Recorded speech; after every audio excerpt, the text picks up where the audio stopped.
अब ज़रा आते हैं अपनी जो डेली हमारा एक लाइफ़स्टाइल है, डाइट के हवाले से वो कितना मैटर करता है गुर्दों की सेहत के ऊपर कि हम खाने-पीने में कौन-सी ऐसी बदपरहेज़ी कर जाते हैं जो कि डायरेक्ट इफ़ेक्ट करती है और इसके साथ-साथ एक बड़ी मिथ भी है कि जो नमक है, नमक, वो किडनीज़ के ऊपर बड़ा डायरेक्ट इफ़ेक्ट करता है, इसमें कितनी सच्चाई है?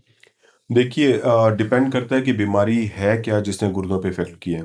हुँ, फर्ज करें कि मैं आपको बताता हूँ कि पेशेंट एक डायबिटिक पेशेंट है। ठीक है। डायबिटीज़ क्योंकि लीडिंग कॉज है किडनी फेलियर की, सबसे ज़्यादा अहम और सबसे बड़ी कॉज है। तो ऐसे मरीजों के लिए सबसे अहम ये होता है कि अपनी डाइटरी रिस्ट्रिक्शंस के ऊपर सबसे पहला काम करें, अपनी डेली रूटीन पे, अपनी फिजिकल एक्सरसाइज पे। हुँ, तो हम पेशेंट को रिकमेंड ये करते हैं कि आपने डेली, एक तो ये है कि साल्ट का इंटेक आपने कम रखना है।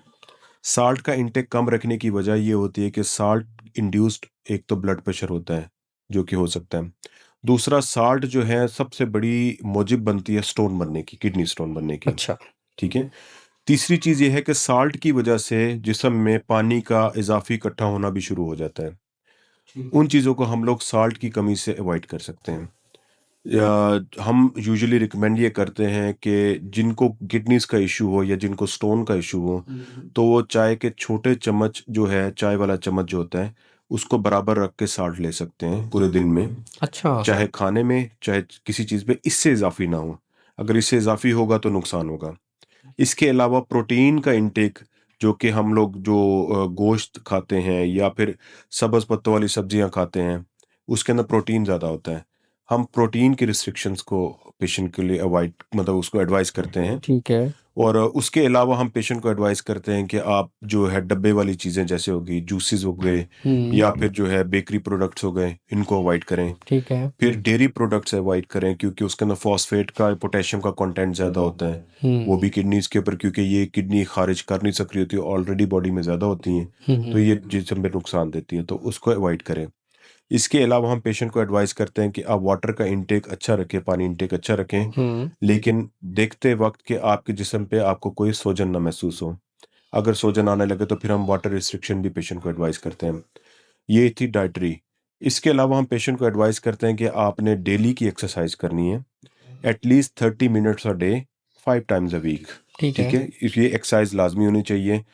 और फिर उसके अलावा स्मोकिंग नहीं करनी है आपने, और कोई अल्कोहल इंटेक नहीं होना चाहिए।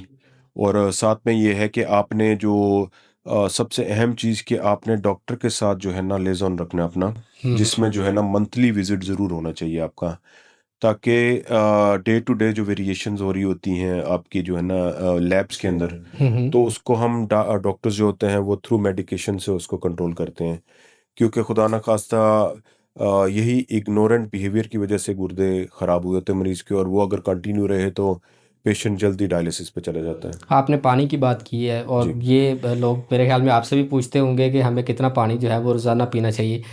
ज़्यादा से ज़्यादा कहा जाता है कि पानी जो है वो पिया जाए। लेकिन मेरा सवाल ये है कि क्या ज़्यादा पानी पीना हर एक के लिए सूटेबल रहता है या किसी को इससे भी प्रॉब्लम हो सकती है? तो इस बारे में आपने पेशेंट ऐसा चेक किया हो जो आप कह लें कि प्रैक्टिस के अंदर आया होगा जिसको पानी ज़्यादा पीने की वज़ह से गुर्दों के ऊपर कोई इफ़ेक्ट हुआ हो?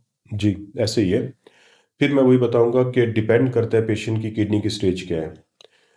अगर फ़र्ज़ करें कि एक पेशेंट है जिसको किडनी का फर्स्ट टाइम प्रॉब्लम हुआ है, हुँ।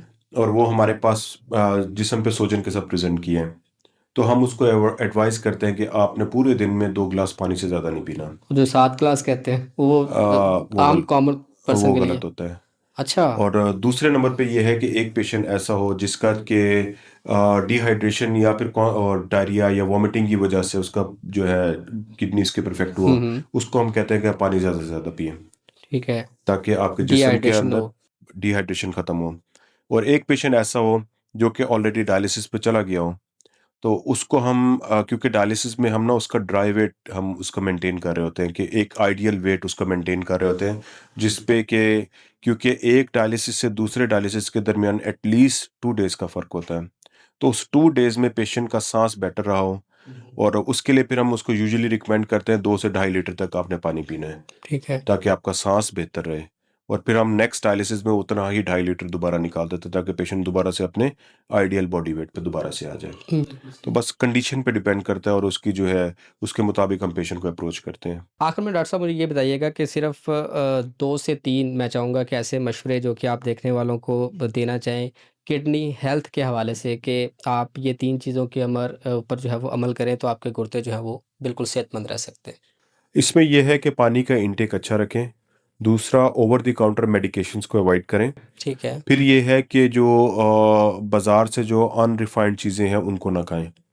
बाकी जो है वेजिटेबल्स का और साथ में जो है फ्रूट्स का इस्तेमाल ज़्यादा रखें और डेली वॉक करें और साथ में जो है हेल्दी लाइफ स्टाइल गुजारें तो इंशाल्लाह ताला किडनीज जो है ना अच्छा वर्क करेंगी।